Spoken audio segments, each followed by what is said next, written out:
ಹಾವೇರಿ ಜಿಲ್ಲೆಯ ಶಿಗ್ಗಾಂವ್ ಕ್ಷೇತ್ರ ಭಾಳ ಹೈ ವೋಲ್ಟೇಜ್ ರೀ. ಯಾಕೆ ಹೈ ವೋಲ್ಟೇಜ್ ಅಂದ್ರೆ ಬೂದಿ ಮುಚ್ಚಿದ ಕೆಂಡದಂಗೆ ಅಲ್ಲಿ ಮತದಾರರು ಭಾಳ ಒಳಗೆ ಕುದಿಯಾಕತ್ತಾರ. ಏನು ತೀರ್ಮಾನ ತೊಗೋಬೇಕಂತೇಳಿ ಭಾಳಷ್ಟು ಆಲೋಚನೆದಾಗ ಕುಂತಾರ. ಈಗ ದಿಢೀರ ಅಲ್ಲಿ ಕಾಂಗ್ರೆಸ್ಸಿನ ಆಕಾಂಕ್ಷಿಯಾದಂಥ ಮಾಜಿ ಶಾಸಕ ಸೈಯದ್ ಆಜಂಪೀರ್ ಖಾದ್ರಿ ಅವರನ್ನು ಸಿದ್ದರಾಮಯ್ಯ ಅವರು ಬುಲಾವ್ ಮಾಡ್ಯಾರ. ನೇರ ಮಾತುಕತೆ ನಡೆದೈತ್ರಿ. ದೃಶ್ಯ ತೋರ್ಸಾಕತ್ತನ್ನು ನೋಡ್ರಿ. ಅದರ ನೇತೃತ್ವ ಜಮೀರ್ ಅಹ್ಮದ್ ವಹಿಸ್ಯಾರ. ಜಮೀರ್ ಅಹ್ಮದ್ ಅವರು ನಿನ್ನೊಂದು ಮಾತು ಹೇಳಿದರು, ಸೋಮವಾರ ಒಳಗೆ ಒಂದು ಒಳ್ಳೆಯ ನಿರ್ಣಯ ಕೊಡ್ತೀನಿ ಅಂತ. ಅದರ ಸಲುವಾಗಿ ಈಗ CM ಸಿದ್ದರಾಮಯ್ಯ ನೇತೃತ್ವದಲ್ಲಿ ಕಾವೇರಿ ನಿವಾಸದಲ್ಲಿ ಹೈ ವೋಲ್ಟೇಜ್ ಮೀಟಿಂಗ್ ನಡೆದೈತ್ರಿ. ಅಂದ್ರೆ ಆಜಂಪೀರ್ ಖಾದ್ರಿ ಅವ್ರದ್ದು ಎಷ್ಟು ಪವರ್ ಐತಿ ಈ ಶಿಗ್ಗಾಂವಿ ಕ್ಷೇತ್ರದಲ್ಲಿ. ಅವರನ್ನು ವಿಶ್ವಾಸಕ್ಕೆ ತೆಗೆದುಕೊಂಡು ಕಾಂಗ್ರೆಸ್ ಅಭ್ಯರ್ಥಿ ಏನಾದರೂ ಪ್ರಚಾರ ಮಾಡಿದರೆ ಮಾತ್ರ ಅಲ್ಲಿ ಕಾಂಗ್ರೆಸ್ ಗೆಲುವು. ಇಲ್ಲದಿದ್ದರೆ ಅಲ್ಲಿಯ ಮತದಾರ ಭಾಳ ರೊಚ್ಚಿಗೆದ್ದಾರ. ಅಲ್ಲಿಯ ಭರತ ಬೊಮ್ಮಾಯಿನ ನೇರವಾಗಿ ಆರಿಸಿ ತರ್ತಾರೆ. ಯಾವಾಗಲೂ ತ್ರಿಕೋನ ಸ್ಪರ್ಧೆ. ಆ ತ್ರಿಕೋನ ಸ್ಪರ್ಧೆಯಲ್ಲೇ ಒಂದು ಸಾರಿ ಇದೇ ಆಜಂಪೀರ್ ಖಾದ್ರಿ ಶಾಸಕರಾಗಿದ್ದರು. ನೇರ ಸ್ಪರ್ಧೆಯಲ್ಲಿ 8-9 ಸಾವಿರದಿಂದ ಸೋತ್ಕೋತು ಬಂದಿದ್ದರು. ಆದರೆ ಆಜಂಪೀರ್ ಖಾದ್ರಿಯ ತಾಕತ್ತು ಶಕ್ತಿ ಸಹಿತ ಅಲ್ಲಿ ಮತದಾರರ ಮೇಲೆ ಎಷ್ಟು ಪ್ರಭಾವ ಐತ್ರಿ. ಮಣಿದೇವ್ರು ಅಂತಾರ್ರಿ, ಅಲ್ಲಿ ಮುಸಲ್ಮಾನರಷ್ಟು ಆಜಂಪೀರ್ ಖಾದ್ರಿದ ಬೆಂಬಲಿಗರಲ್ಲ. ಅನೇಕ ಹಿಂದೂ ಬಾಂಧವರದಾರ, ಪಂಚಮಶಾಲಿಯವ್ರದಾರ, ಲಿಂಗಾಯತರದಾರ, ಅನೇಕ ಜಾತಿ ಧರ್ಮದವರು ಆ ಆಜಂಪೀರ್ ಖಾದ್ರಿಯ ಬಗ್ಗೆ ಒಂದು ಅಪಾರ ಬೆಂಬಲ ವ್ಯಕ್ತಪಡಿಸ್ತಾರ. ಆದರೆ ಶಿಗ್ಗಾಂವ್ ಆಗುವುದೇನು, ಶಿಗ್ಗಾಂವ್ದ ಫಲಿತಾಂಶ ಏನು, ಅದನ್ನು ಗ್ರೌಂಡ್ ರಿಪೋರ್ಟ್ ಹೇಳ್ತಾನೆ ಕೇಳ್ರಿ. ಕಾಂಗ್ರೆಸ್ ಅಭ್ಯರ್ಥಿ ತಾನು ಆಡಳಿತ ಯಂತ್ರ ಐತಿ, ಸರ್ಕಾರ ನಮ್ಮದೈತಿ, ಅನೇಕ ಘಟಾನುಘಟಿಗಳು ಮಂತ್ರಿಗಳು ನನ್ನ ಜೊತೆ ಅದಾರ ಅಂದ್ರೆ ಅದು ಕೆಲಸ ಕೊಡುವುದಿಲ್ಲ. ಮಂತ್ರಿಗಳು ಬರ್ಬೋದು, ಪ್ರಚಾರ ಮಾಡ್ಬೋದು, ಹೋಗಬಹುದು. ಆದರೆ ಹೋಟ್ ಹಾಕೋರು ಅಲ್ಲಿಯ ಮತದಾರರು ಇದನ್ನು ಭಾಳ ಕೂಲಂಕುಷವಾಗಿ ಕೇಳ್ಕೋಬೇಕು. ಯಾಕಂದರೆ ಮತದಾರ ಪ್ರಭು ಏನು ಆಶೀರ್ವಾದ ಮಾಡ್ತಾನೆ ಅದು ಅಲ್ಲಿಯ ಒಂದು ಶಕ್ತಿ ಪ್ರದರ್ಶನ ಆಗ್ತೈತಿ. ಅಲ್ಲಿ ಮಣಿಮಗ ಅಂಥೇಳಿ ಆಜಂಪೀರ್ ಖಾದ್ರಿಗೆ ನೆನೆಸಿದ್ರು. ಆದರೆ ಇವರು ಹಾನಗಲದವರು, ಅವರು ಹುಬ್ಬಳ್ಳಿಯವರು, ಎರಡೂ ಹೊರಗಿನವರು ಬಂದ 30 ವರ್ಷದಿಂದ ಅಲ್ಲಿ ಕ್ಷೇತ್ರ ಹಾಳಾಕತ್ತಾರ. ಅವ್ರನ್ನ ಇನ್ನು ಹೊರಗೆ ಹಾಕಬೇಕಾದ್ರೆ ಇನ್ನು ಆಜಂಪೀರ್ ಖಾದ್ರಿ ಯಾವ ರಣತಂತ್ರ ಹಿಣಿತಾನ ಅದ್ರ ಮೇಲೆ ಭರೋಸೆ ಐತ್ರಿ. ಈಗ ಭವಿಷ್ಯ ಶಿಗ್ಗಾಂವ್ ಕ್ಷೇತ್ರ ಕಾಂಗ್ರೆಸ್ ಗೆಲುವಿನ ರೂವಾರಿ ಆಗಲಿಕ್ಕೆ ಇದೇ ಆಜಂಪೀರ್ ಖಾದ್ರಿ 50-60 ಸಾವಿರ ಮತಗಳ ತಮ್ಮ ಎಲ್ಲರೇ ಒಂದ ಗ್ರೀನ್ ಸಿಗ್ನಲ್ ಕೊಟ್ರ ಕಾಂಗ್ರೆಸ್ ಅಭ್ಯರ್ಥಿ ಜಯಭೇರಿ ಭರತ ಬೊಮ್ಮಾಯಿ ಮನೆಗೆ. ಇದು ಒಂದು ಲೆಕ್ಕಾಚಾರ ಐತಿ. ಆದರೆ ಆಜಂಪೀರ್ ಖಾದ್ರಿಗೆ ಎಲ್ಲಾದರೂ ಮುಖ್ಯಮಂತ್ರಿ ಸಿದ್ದರಾಮಯ್ಯ ಸಂಧಾನ ಮಾಡಿದರೂ ಸಹಿತ ಅವರಿಗೆ ಒಂದು ಉನ್ನತ ಸ್ಥಾನ ತಕ್ಷಣ ಆದೇಶ ಮಾಡಿದರೆ ಮಾತ್ರ ಆಜಂಪೀರ್ ಖಾದ್ರಿ ಒಪ್ಪಬಹುದು. ಇಲ್ಲದಿದ್ದರೆ ಮತ್ತೆ ಬೂದಿ ಮುಚ್ಚಿದ ಕೆಂಡನಂಗೆ ಖಾದ್ರಿ ಮನೆಯಲ್ಲಿ ಸುಮ್ಮ ಕೂತರೂ ಡೇಂಜರ್, ಖಾದ್ರಿ ತಿರುಗಾಡಿದರೂ ಡೇಂಜರ್, ಖಾದ್ರಿ ಈಗಾಗಲೇ ನಾಮಪತ್ರ ಸಲ್ಲಿಸಿದಾರ, ಅದು ಮಹಾ ಡೇಂಜರ್.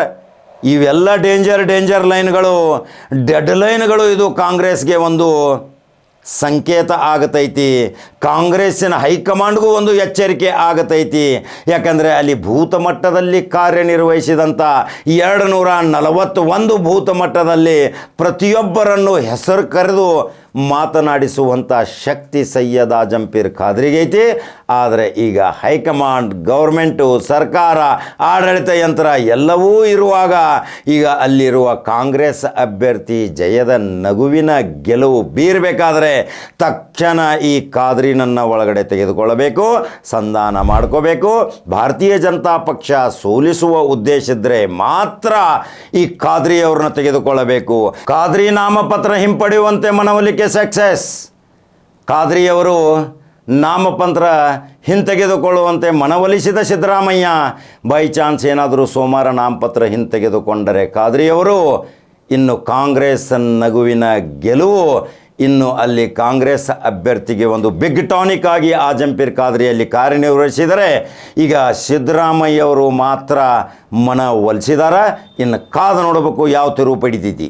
ಇಲ್ದಿದ್ರೆ ಭಾರತೀಯ ಜನತಾ ಪಕ್ಷ ಅಲ್ಲಿ ಸುಲಭವಾಗಿ ಸೋಲನ್ನು ಸಹಿತ ಅನುಭವಿಸಲಿಕ್ಕೆ ಸಾಧ್ಯವಿಲ್ಲ. ಅಲ್ಲಿರುವಂಥ ಕೇಂದ್ರ ಮಂತ್ರಿಗಳು, ಅನೇಕ ಘಟಾನುಘಟಿಗಳು, ಅನೇಕ ಮಾಜಿ ಸಚಿವರು, ಶಾಸಕರು ಸಹಿತ ಶಿಗ್ಗಾಂವಲ್ಲಿ ಈಗ ಬೀಡು ಬಿಟ್ಟಾರ, ಇನ್ನು ಬಿಗ್ ಫೈಟ್ ಇರುವುದು ಇದು ಉತ್ತರ ಕರ್ನಾಟಕದ ಒಂದು ಪ್ರತಿಷ್ಠೆಯ ಪ್ರಶ್ನೆ. ಶಿಗ್ಗಾಂವದಲ್ಲಿ ಈಗಾಗಲೇ ರಣಬೇರಿ ಬಾರಿಸಿಬಿಟ್ರು. ರೋಡ್ ಶೋ ಮುಖಾಂತರ ಕಾಂಗ್ರೆಸ್ ಅಭ್ಯರ್ಥಿ ನಾಮಪತ್ರ ಸಲ್ಲಿಸ್ಯಾರ. ಅದೇ ರೀತಿ ಭಾರತೀಯ ಜನತಾ ಪಕ್ಷದ ಭರತ ಬೊಮ್ಮಾಯಿ ಸಹಿತ ಭಾರೀ ಜನಸಾಗರದ ಮುಖಾಂತರ ನಾಮಪತ್ರ ಸಲ್ಲಿಸ್ಯಾರ. ಇವರಿಬ್ಬರ ಮಧ್ಯ ಜಗಳದಲ್ಲಿ ಭರತ ಬೊಮ್ಮಾಯಿ ನಾನು ಗೆಲ್ತೀನಿ ಅಂಥೇಳಿ ಏನು ನಗುವಿನ ಗೆಲೆ ಬೀರಾಕತ್ತಾರ. ಅದು ಒಂದು ರೀತಿಯಿಂದ ಪಾಸಿಟಿವ್ ಆಗತೈತಿ, ಒಂದು ರೀತಿಯಿಂದ ನೆಗೆಟಿವ್ ಆಕೈತಿ. ಅದು ಹೆಂಗೆ ಹೇಳ್ತಾನೆ ಕೇಳ್ರಿ. ಏನಾದರೂ ಅಲ್ಲಿ ಕರ್ನಾಟಕ ರಾಜ್ಯ ಮಟ್ಟದ ಹೈಕಮಾಂಡ್ ಮುಖ್ಯಮಂತ್ರಿ ನೇತೃತ್ವದಲ್ಲಿ ಆಜಂ ಪೀರ್ ಖಾದ್ರಿಯ ಸಂಧಾನ ಮುರಿದು ಬಿತ್ತಂದ್ರೆ ಇವರು ಕಾಂಗ್ರೆಸ್ ಬಂಡಾಯ ಅಭ್ಯರ್ಥಿ ಆಗಿ ಎಲ್ಲಾದರೂ ಕಣಕ್ಕೆ ಇಳಿದ್ರೆ ಇದೇ ಕಾಂಗ್ರೆಸ್ ಅಭ್ಯರ್ಥಿ BJP ಅಭ್ಯರ್ಥಿಯ ಮಧ್ಯ ಜಗಳದಲ್ಲಿ ಈ ಬಂಡಾಯ ಅಭ್ಯರ್ಥಿ ಗೆಲುವು ಸಾಧಿಸಬಹುದು. 15,000 ಮತಗಳ ಅಂತರದಿಂದನೂ ಸಹಿತ ಲೆಕ್ಕಾಚಾರ ಐತಿ. ಯಾಕಂದರೆ ಗಟ್ಟಿಯಾದ ಹೋಟುಗಳದಾವ. ಇಲ್ಲಿ ತಂದ ಜನ ಇಲ್ಲ, ಬಂದ ಜನ ಐತಿ. ಖಾದ್ರಿಗೆ ಒಂದು ನೋವಾಗೈತಿ, ಖಾದ್ರಿ ಮೇಲೆ ಅನುಕಂಪ ಐತಿ. 4 ಸಾರಿ ಇದೆ ಭಾರತೀಯ ಜನತಾ ಪಕ್ಷದ ಜೊತೆ ನೇರ ಫೈಟ್ ಮಾಡಿದಂಥ ಖಾದ್ರಿಗೆ ಈಗ ಮುಖ್ಯಮಂತ್ರಿ ಸಿದ್ದರಾಮಯ್ಯ ಮತ್ತು ಜಮೀರ್ ಅಹ್ಮದ್ ಖಾನ್ ಯಾವ ರೀತಿ ಸಂಧಾನದ ಸಂಕೇತ ವ್ಯಕ್ತಪಡಿಸ್ತಾರ. ಸೋಮವಾರ ನಾಮಪತ್ರ ಹಿಂತೆಗೆದುಕೊಳ್ಳೋದು. ಬೈ ಚಾನ್ಸ್ ಏನಾದರೂ ಸೋಮವಾರ ಇದೇ ಆಜಂ ಪೀರ್ ಖಾದ್ರಿ ನಾಮಪತ್ರ ಹಿಂದೆ ತೆಗೆದುಕೊಂಡು ಸಂಪೂರ್ಣವಾಗಿ ಕಾಂಗ್ರೆಸ್ಗೆ ಬೆಂಬಲಿಸಿದರೆ ಮಾತ್ರ ಕಾಂಗ್ರೆಸ್ ಅಲ್ಲಿ ಗೆಲುವು. ಭರತ ಬೊಮ್ಮಾಯಿಗೆ ಸೋಲಿನ ರುಚಿ ತೋರಿಸಬಹುದು. ಇಲ್ಲದಿದ್ದರೆ ಅಲ್ಲಿ ಬಸವರಾಜ ಬೊಮ್ಮಾಯಿಯೂ ಸಹಿತ ಶಿಗ್ಗಾಂವಕ್ಕೆ ಒಂದು ಬೃಹತ್ ಯೋಜನೆಯಾದಂಥ ಕುಡಿಯುವ ನೀರಿನ ಯೋಜನೆ ತಂದಾರ. ಅಲ್ಲಿರುವಂಥ ಅನೇಕ ಮುಸಲ್ಮಾನರು ಸಹಿತ ಬಸವರಾಜ ಬೊಮ್ಮಾಯಿಯ ಜೊತೆ ಅನೋನ್ಯ ಸಂಬಂಧದಾರ. ನಾಮಿನೇಷನ್ ಆದ ತಕ್ಷಣ ಮಾಲಾರ್ಪಣೆ ಸತ್ಕಾರ ಸಹಿತ ಮಾಡಿದಾರ. ಅಂದರೆ ಅಲ್ಲಿ ಬಸವರಾಜ ಬೊಮ್ಮಾಯಿ ಮುಸ್ಲಿಂ ವಿರೋಧಿ ಅಲ್ಲ, ಅಜಾತ ಶತ್ರು. ಇದು ಒಂದು ಪ್ಲಸ್ ಐತಿ ಅಲ್ಲಿ ಭಾರತೀಯ ಜನತಾ ಪಕ್ಷ ಗೆಲ್ಲಲಿಕ್ಕೆ. ಹಾಗಾದರೆ ಈಗ ಕೇಂದ್ರ ಬಿಂದು ಶಿಗ್ಗಾಂವದಲ್ಲಿ ಆಜಂ ಪೀರ್ ಖಾದ್ರಿ ನಿರ್ಣಯವೇ ಅಂತಿಮ ನಿರ್ಣಯ. ಅವ್ರ ನಿರ್ಣಯ ತೆಗೆದುಕೊಂಡರೆ ಪ್ಲಸ್ ಕಾಂಗ್ರೆಸ್ಗೆ. ಇನ್ನು ಅಲ್ಲಿರುವಂಥ 5-6 ಶಾಸಕರು ಇದೇ ಆಜಂ ಪೀರ್ ಖಾದ್ರಿ ಅವರನ್ನು ಮುಖ್ಯಮಂತ್ರಿ ನೇತೃತ್ವದಲ್ಲಿ ಬುಲಾವ್ ಮಾಡಿದಾರ. ಮುಖ್ಯಮಂತ್ರಿಯ ಮನೆಯಲ್ಲಿ ಈಗ ದೀರ್ಘಾವಧಿ ಚರ್ಚೆ ನಡೆದೈತಿ. ಅಲ್ಲಿ ಯಾವ ನಿರ್ಣಯ ಹೊರಗೆ ಬೀಳ್ತೈತಿ ಇನ್ನು ಕಾದು ನೋಡೋಣಲ್ರಿ. ಅದರ ಸಂಪೂರ್ಣ ಗ್ರೌಂಡ್ ರಿಪೋರ್ಟ್ ತೊಗೊಂಡು ಬರ್ತೀನಿ ಇನ್ನು ಕೆಲವೇ ದಿನಗಳಲ್ಲಿ.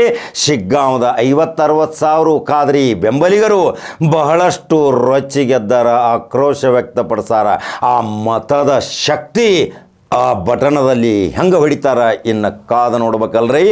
ಕಾಂಗ್ರೆಸ್ ಅಭ್ಯರ್ಥಿಯೂ ಸಹಿತ ಸನಯ ವಿನಯದಿಂದ ಬಹಳಷ್ಟು ಗಂಭೀರತೆಯಿಂದ ಬಹಳಷ್ಟು ಗಾಂಭೀರ್ಯವತಿಯಿಂದ ಹೋಗಿ ಖಾದ್ರಿಯವರನ್ನು ವಿನಂತಿ ಮುಖಾಂತರ ಮನವೊಲಿಸುವ ಕೆಲಸ ಆ ಕ್ಯಾಂಡಿಡೇಟು ಮಾಡಬೇಕು. ಯಾಕೆಂದರೆ ಕ್ಯಾಂಡಿಡೇಟ್ಗೆ ಗೆಲ್ಲುವ ಅವಕಾಶ ಇದ್ದರೆ ಖಾದ್ರಿ ಹತ್ತಿರ ಹೋಗಿ ಅವರನ್ನು ಮನವೊಲಿಸುವ ಶಕ್ತಿ ಕಾಂಗ್ರೆಸ್ ಅಭ್ಯರ್ಥಿ ಮಾಡ್ತಾನೆ. ಇನ್ನು ಕಾದು ನೋಡೋಣಲ್ರಿ. ಶಿಗ್ಗಾಂವ್ ಮತದಾರ ಕ್ಷೇತ್ರರು ಏನು ನಿಮ್ಮ ಅನಿಸಿಕೆಗಳದಾವ ಖಡಕ ಜವಾರಿ ಕಾಕಾನ ಕಮೆಂಟ್ ಬಾಕ್ಸ್ನಾಗ ನಿಮ್ಮ ಅನಿಸಿಕೆ ಹಾಕ್ರಿ. ಯೂಟ್ಯೂಬ್ದಾಗ ಬಟನ್ ನೋಡ್ಕೊತ ಹೋಗ್ರಿ ನಂಬರ್ 1 ನ್ಯೂಸ್ ಕನ್ನಡ. ಫೇಸ್ಬುಕ್ದಾಗ ಫಾಲೋ ಮಾಡ್ಕೊತ ಹೋಗ್ರಿ. ಇನ್ನೂ ಹೆಚ್ಚಿನ ಮಾಹಿತಿ ಗ್ರೌಂಡ್ ರಿಪೋರ್ಟ್ ಇನ್ನು ಖಡಕ ಜವಾರಿ ಕಾಕ ಶಿಗ್ಗಾಂವ್ ಅಖಾಡ ಕಿಳಿತಾನ. ಮಂಗಳವಾರ ಬುಧವಾರ ಶಿಗ್ಗಾಂವ್ ಅಖಾಡದಲ್ಲಿ ಯಾವ ರಣತಂತ್ರ ಹೆಣದು ನಿಮಗೆ ಒಳ್ಳೊಳ್ಳೆ ಸುದ್ದಿ ಕೊಡ್ತಾನ ಕಾದು ನೋಡ್ತೀರಿ. ಹಾಗಾದ್ರೆ ಮತ್ತೊಂದು ಸುದ್ದಿ ಹೋಗಿ ಬರ್ತೀನಿ.